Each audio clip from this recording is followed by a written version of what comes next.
Somebody pull up, it's my vehicle. 2013 Nissan Maxima engine removal. I wanted to show you guys the process on how this thing is done, but I'm not going to kid you. This is my first engine I've pulled.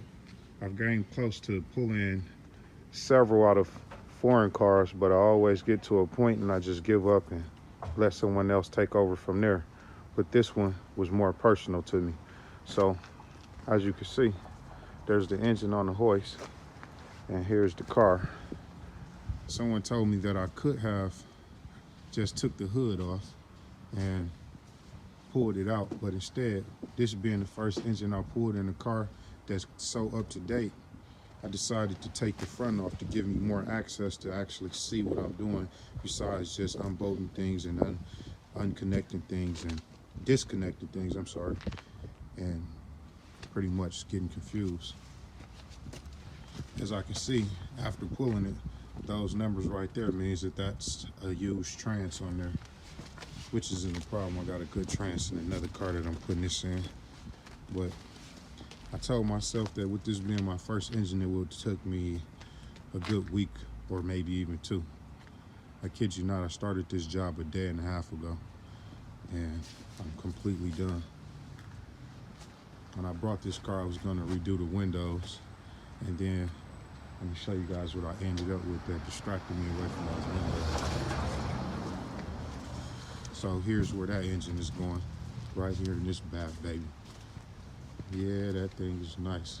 Fresh paint job on it, and really nothing wrong with the engine besides a lifter tick that I decided that I'm not gonna mess around with those lifters.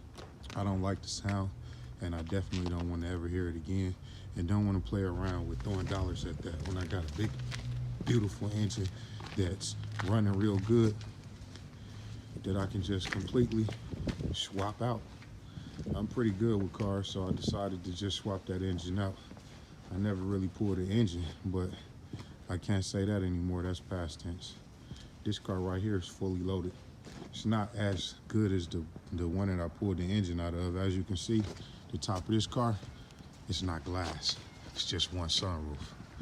But now in this car here, man, I wanted to get this joker done, and then I ended up with that blue one. So I replaced this windshield too. That was a first timer too. Never did the windshield. Door windows is just like playing a piano blind. Now look, that's glass right there. All glass. Glass, hard glass roof. I was excited.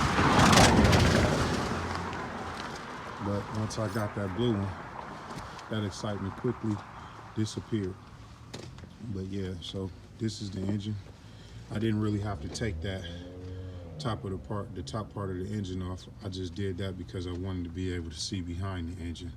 And there's so many vacuum lines on this car, even going down to the mounts. The motor mounts has vacuum lines that have to be replaced. So with this being my first engine, the next thing I'm gonna do when I disassemble the other engine, I'm definitely gonna record that one as I take those vacuum lines apart, because we all know that bad vacuum leaks can cause some major problems, even if it's a small vacuum leak. So we're gonna get it done the right way. And if you like my video and you got any questions, just leave some comments and I'll reply. And I'm thinking that, well, my son told me I should start a YouTube channel, so I'm gonna figure out how to do that. And once I do, if you see this video, if you like it, give me a thumbs up and subscribe.